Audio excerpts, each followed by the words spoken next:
Kongreso mula po sa bakasyon, may sibakan agad na nangyari. Ang casualty, ang chairman ng House Committee on Appropriations, si Congressman Zaldico. At hindi po ito basta-basta. Ang komite sa appropriations na marahil ang isa sa pinakamahalaga at pinakama-influensyang komite sa buong Kongreso. Dahil ito po ang bubuo ng taon ng budget ng gobyerno.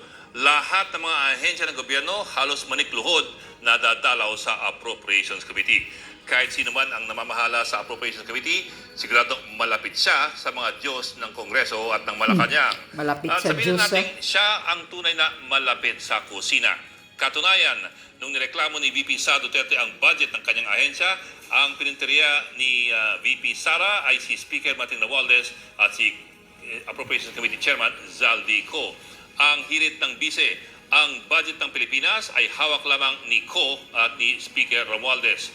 At medyo kakaiba rin kasi ang kaso ni Ko. Sa nakaraang mga kongreso, ang Appropriations Committee ay binibigay lamang sa mga napaka-senior na congressman na malapit sa administrasyon.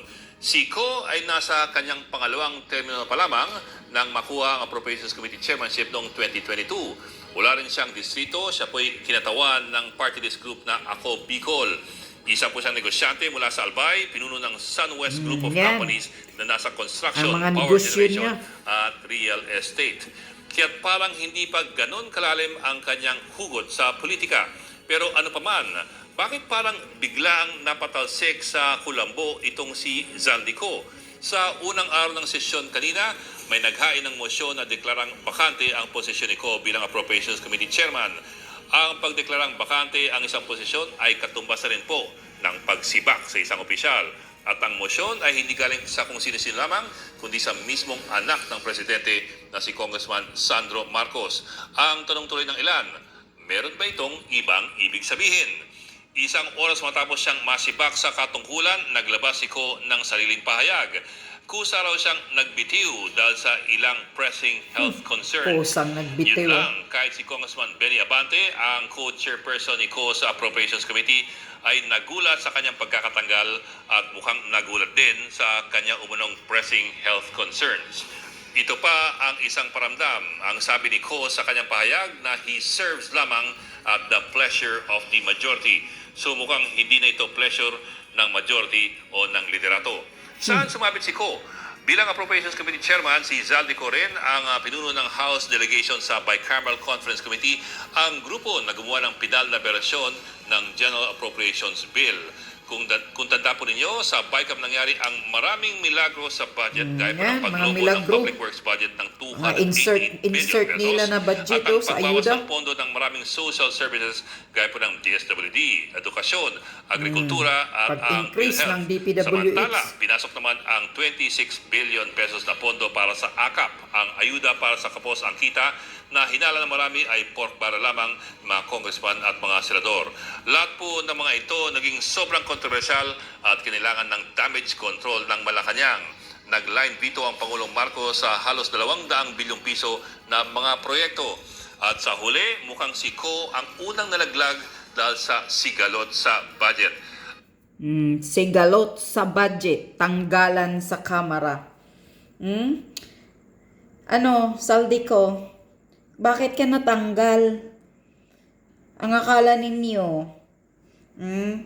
si ano pa nga daw, sino yun? Si anak ni, representative, yung anak ni Bangag. Na isa ding Bangag. Ang nagmotion ng tanggalin si Zaldico. Bakit hindi tinanggal si uncle mo?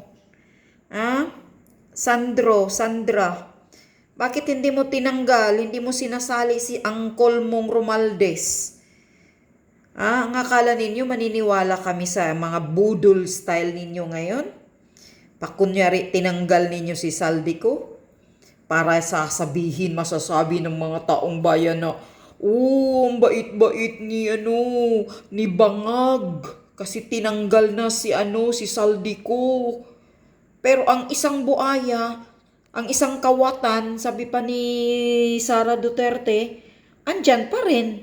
Andyan pa rin si Romualdez na isang kawatan. Kung talagang totoo itong pagtanggal kay Saldico, bakit hindi isinama si isang buaya na tambaloslos? Bakit si Saldico lang? 'Di ba pasabog ni Sara Duterte? Na si Tambaloslos Romualdez lang at si Saldico, ang dalawang taong kupal na to, ang nagkontrol at ng budget ng Pilipinas? O bakit si Saldico lang? Bakit hindi isinali si Romualdez? Yang si Romualdez ang number 1 na nagbibigay ng gulo sa administrasyon mo, Bangag Marcos Jr. Dahil siya ang umaasta na parang presidente. Imagine, nang makipag-meeting siya sa mga military, tinatawag niya ang mga general. Gawain niya ba yan ng isang speaker? Gawain ng presidente yan. Pero siya ang umaasta. Siya ang tumatawag ng meeting sa mga general. O ano na ngayon? Ikaw na ba, Romualdez, tambaloslos ang presidente? Kaya sa lahat ng kilos ni Romualdez, umaasta na parang presidente. Kaya siya ngayon ang nakakasira sa administrasyon ni Bangag Marcos Jr. Adictos Benedictos. Ba't hindi isinali yan at tinanggal? Yan ang number 1 salot. Si Romualdez, salot sa bayan, salot sa kongreso. Ang pira ng mga taxpayer, pinagmumudmud lang niya sa AKAP. Ayan, di ba nakita ngayon, 26 billion ang ini-insert para sa AKAP. At sa DPWH, tinaasan. Pati yung DPWH nagulat nga bakit lumaki yung budget nila. Dahil ito din si Saldico daw, ay may connection sa DPWH. Yun. Siya yun ang nagpataas. Nilakihan ang budget ng DPWH. Yan. Tapos yun lahat daw ng mga proyekto sa Pilipinas, dumadaan daw kay Saldico. Kasi sa negosyo na yan, yung SunWest, na construction Siya yun ang pinakamalaki, si Saldico ang may-ari ng pinakamalaki na construction dito sa Pilipinas daw. Yun ang sabi ni Maharlika. Yung SunWest, yan mga negosyo niyan. Pero ayaw pang umamin ni Saldico. Ba't ayaw mong umamin, Saldico, na tinanggal ka? Dahil masalot kayong dalawa ni Tambaloslos. Sinasabi mo pa dahil sa health, nagbitiw ka dahil sa health concern mo. Sana nga, matuluyan kang matigok. Tuluyan kang matigok. Kung mayroon ka mang karamdaman, kung mayroon ka mang sakit, para maubos kayong mga salot sa lipunan, nagbibigay ng kahirapan sa mga taong bayan. Mga kayo, ang dami mong mga anomalya, Saldico, ang dami mong kinasangkutan. Yung pasabog lang ni